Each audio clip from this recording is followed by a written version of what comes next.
नमस्कार। सबसे पहले तो आप सभी को नवरात्रि की ढेर सारी शुभकामनाएं। हम हमारा मैरिज वाला सीरीज़ ब्रेक करेंगे बीच में, सिर्फ इसलिए क्योंकि नवरात्रि स्पेशल मैं कुछ देना चाह रही थी और नवरात्रि का सही अर्थ क्या है और इस 9 दिनों में, 9 दिन नहीं, इस बार 10 दिन की नवरात्रि है, हम किस तरह से अपनी साधना को करें कि हमारा एक आध्यात्मिक उत्थान हो, एज ए पर्सन हम एक अच्छे व्यक्तित्व का निर्माण कर सकें। तो सबसे पहले तो मैं यही कहूँगी कि होपफुली आप सभी ने मेरा चैनल ज़रूर सब्सक्राइब किया होगा, बेल आइकन भी प्रेस किया होगा और लाइक्स तो आ ही रहे हैं, उसके लिए आप सभी का बहुत बहुत धन्यवाद। तो अब हम आते हैं नवरात्रि पर। इस बार नवरात्रि 10 दिन की हो रही है और नवरात्रि जिस दिन से शुरू होती है उस दिन के अनुसार ये बताया जाता है कि देवी मैया किस वाहन पे सवार होकर के आ रही हैं। तो इस बार सोमवार से नवरात्रि लग रही है और मैया गज के ऊपर सवार होकर के आ रही है। गज यानी हाथी, क्या लाता है? Growth and prosperity. तो एक तरह से बहुत ही शुभ समय आने वाला है। इतनी ज़्यादा उथल पुथल मची हुई है पूरे संसार में, लोगों के जीवन में बहुत अप्स एंड डाउन्स है। तो कहीं ना कहीं ये जो नवरात्रि में दुर्गा माँ गज के ऊपर सवार होकर के आ रही हैं, तो कहीं ना कहीं एक स्थिरता, प्रॉस्पेरिटी, ग्रोथ, ये सब कुछ लाने का वो संदेश दे रही हैं। अब नवरात्रि है क्या? नवरात्रि ना ऋतुओं की संधि है। साल में 4 नवरात्रि पड़ती हैं, जिनमें से 2 के बारे में सबको पता है। एक चैत्र मास में आती है और एक इस समय अश्विन मास में आती है। ऋतु संधि यानी एक ऋतु जा रही होती है और दूसरी ऋतु आ रही होती है। आयुर्वेद के हिसाब से बहुत ही ऐसा समय है जहाँ हमें तन और मन दोनों को संतुलित रखना चाहिए। तो ये नवरात्रि इसलिए भी विशेष है क्योंकि ये साइंटिफिक तो है ही, आयुर्वेद के हिसाब से भी बहुत बेनिफिट्स देती हैं और हमारी पर्सनल ग्रोथ में भी बहुत हेल्प होती है। तो संधि काल में होता क्या है, जब एक ऋतु जा रही होती है और दूसरी ऋतु आ रही होती है, उस समय में हमारे अंदर का जो अग्नि तत्व है वो असंतुलित होने लग जाता है। हम जो भोजन खाते हैं उसको पचाने के लिए भी अग्नि चाहिए, तो वो अग्नि जो है वो संतुलित करने के लिए प्रयास ये किया जाता है कि हम जो भी भोजन कर रहे हैं वो सात्विक भोजन कर रहे हैं। इसलिए इन 9 दिनों में व्रत किया जाता है और सात्विक भोजन किया जाता है, ताकि हमारे अंदर जो अग्नि तत्व है वो संतुलित हो जाए और हमारे तन और मन की जो ऊर्जा है वो सही रूप से चैनलाइज हो जाए। तो एक तरह से हम ये कहेंगे कि ये ना ऊर्जा को संतुलित करने का समय है। नवरात्रि बोलते हैं, यानी इसमें जो साधना है वो रात के समय में हो रही है। Rest, repair and cleansing. आप साधना के द्वारा अपने अंदर की जो टॉक्सिसिटी है उसको निकालेंगे। भोजन के द्वारा अपने शरीर, साधना से मन की टॉक्सिसिटी निकाल रहे हैं, भोजन से हम हमारे शरीर की टॉक्सिसिटी निकाल रहे हैं। तो सबसे पहला आते हैं हम भोजन के ऊपर, सात्विक भोजन। अब हो क्या रहा, अभी इन दिनों जितने भी न्यूज़पेपर्स पढ़ो, जितने भी यूट्यूब चैनल्स देखो, जितने भी इंस्टाग्राम रील्स देखो, सब में ना फलाहारी रेसिपीज आ रही हैं। साबूदाना के वड़े तल लिए जाएं या समा के चावल का ये कुछ बना लिया जाए, सब रेसिपीज बता रहे हैं 9 दिनों में कैसी कैसी रेसिपीज। तो व्रत या उपवास का मतलब पता है, ये नहीं है कि आप कुछ बहुत ज़्यादा स्पाइसी, तला भुना या चटपटा भोजन खाएं। नहीं, सात्विक भोजन का मतलब है कि उसके अंदर जितनी भी चीज़ें हैं वो सब संतुलित रहें और बहुत ही निर्मल, कम मसाले वाला, कम पका हुआ भोजन और गरिष्ठ भोजन ना करें। ऐसा सामान्य सा भोजन करें। उस भोजन में भी जनरली फलाहार किया जाता है।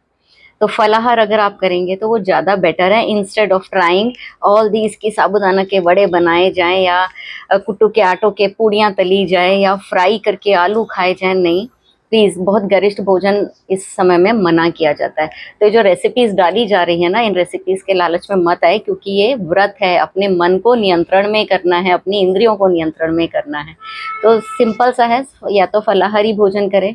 जो लोग फलाहार पे नहीं रह सकते हैं, कुछ हेल्थ इश्यूज हैं, एक समय का भोजन करें, सिंपल सादा दाल सब्जी रोटी खा सकते हैं। या फिर अगर सागारी भोजन भी करना है तो बहुत साधारण सा सागारी भोजन किया जाए, तला भुना नहीं खाया जाए। तो उसे क्या, आयुर्वेद से भी आप अपने शरीर को स्वस्थ रख रहे हैं। और जैसा हम खाते हैं वैसा ही, कहते हैं ना, जैसा खाए अन्न वैसा हो मन। हम जितना सात्विक और सरल भोजन करेंगे उतना ही मन भी हमारा सरल होगा। गरिष्ठ भोजन जो है ना तामसिक प्रवृत्ति में आ जाता है, राजसिक प्रवृत्ति में आ जाता है। सॉरी, गरिष्ठ राजसिक है, नॉन वेज, अल्कोहल, सिगरेट, तंबाकू ये सब तामसिक भोजन है, तो इन सब से बचना है। अब इसमें करना क्या है, 3 तरह की रात्रि है। नवरात्रि में 3 हिस्सों में डिवीजन किया गया है। सबसे पहले आती है 3 दिन जो है वो तमस के हैं, उसके अगले दिन रजस के हैं, और उसके अगले 3 दिन जो है आखिरी के 3 दिन वो हैं सत्व के। तो पहला जो 3 दिन है, 1 से 3 तक जो दिन होते हैं वो हमारे को डिटॉक्सिफाई करते हैं, लेट गो करते हैं, क्लिनजिंग है, हमारी इंटरनल क्लिनजिंग है, प्रोटेक्शन है, हमारा ट्रांसफॉर्मेशन है। उसके आगे के जो 3 मतलब जो पहले 3 दिन है वो महाकाली के होते हैं। उसके आगे के 3 दिन है महालक्ष्मी के, जो कि राजसिक तत्व को बताते हैं। वो क्या कह रहे हैं, हम हमारे एनर्जी को वापस बिल्डअप करें, ग्रोथ और प्रोस्पैरिटी की तरफ बढ़ें। और उसके आगे के जो 3 दिन है वो महासरस्वती के लिए होते हैं। महासरस्वती क्या है, ब्लेसिंग्स हैं, नर्चरिंग है, क्लैरिटी है और ग्रोथ, स्पिरिचुअल ग्रोथ है। तो आप इस तरीके से अपनी साधना को करें। अब यहाँ पर हमने भोजन पे बात कर ली, मन को कैसे शुद्ध करेंगे। शरीर को तो हमने शुद्ध कर लिया, रोज स्नान करें, स्वच्छ वस्त्र पहने, आसन लगा करके कुछ भी पाठ या जप जरूर करें। मन को स्वस्थ रखने के लिए प्राणायाम, हमारी जो प्राण वायु है उसको नियंत्रित करना बहुत ज़रूरी है। जब प्राण वायु नियंत्रित होगी तो हमारा चंद्रमा नियंत्रित होगा, हमारा मन संतुलित होगा और हम अपनी इंद्रियों पर वश कर पाएंगे। तो प्राणायाम ज़रूर करें, जप ज़रूर करें, कुछ भी संकल्प ले लीजिए, किसी भी तरह का कोई मंत्र या नाम जप करें। नाम जप से अच्छा तो कोई उपाय है ही नहीं कलयुग में। इसके साथ साथ में साधना करें। ये सब करने से आपका मन भी पवित्र और निर्मल होगा। एक बात और मैं ज़रूर ऐड ऑन करना चाहूँगी अपनी तरफ से, ये डिटॉक्सिफिकेशन का टाइम है, तो डिटॉक्सिफाई करिए खुद को अपने गैजेट्स से दूर करके, यानी अपने गैजेट्स पे फालतू की रील्स को स्क्रॉल करके टाइम मत वेस्ट कीजिए, क्योंकि जितना आप अपने गैजेट्स के साथ में हैं बेकार में, नो डाउट कुछ लोगों का काम है, कुछ लोगों को पढ़ना है, कुछ लोगों को जॉब करनी है, उतना करें। उसके अलावा बेकार की चीज़ें उसमें मत देखें। अपने आप को यहाँ से भी थोड़ा डिटॉक्सिफाई करिए। इन सारे प्रोसेस को आप करके देखिए। खाने को सात्विक रखिए, अपने मन के ऊपर काम करिए और अपने अंदर वो भाव लाइए कि हम समर्पण के भाव में उस ऊर्जा के, उस देवीय शक्ति के, जो शक्ति हमें रास्ता दिखाएगी। देखिए 9 दिन के बाद में आपके अंदर पूरा ट्रांसफॉर्मेशन है। तो होपफुली आप नवरात्रि बहुत अच्छे से और बहुत सफल तरीके से पूरी कर पाएँ। और नवरात्रि है, यहाँ एक चीज़ और बोलूँगी, हम लोग क्या करते हैं, कुछ लोग ऐसे हैं जो कि 8वें दिन देवी का पूजन कर देते हैं और 9वें दिन वो नॉर्मल अपने जैसे निकालते हैं वैसा निकाल देते हैं। नहीं, नवरात्रि यानी 9 रात्रों की साधना है, 9 रात्रि की साधना है। तो 9 दिन तक ही व्रत होगा। 8वें दिन भले ही आप देवी पूजन करके कन्या पूजन कर देते हैं, पर 9वें दिन व्रत जरूर रखें, क्योंकि ये 9 दिन का महत्व है यहाँ पर।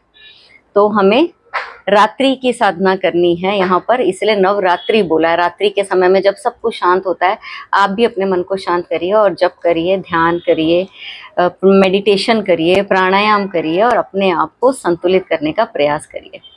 धन्यवाद।